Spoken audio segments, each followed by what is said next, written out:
Καλημέρα, 12 Δεκεμβρίου του 2024 σήμερα.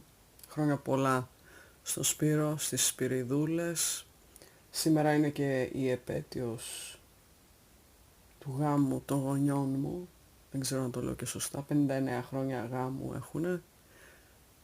Χρόνια πολλά και σε εκείνους και σε όλους που έχουν επετείους και που γιορτάζουν.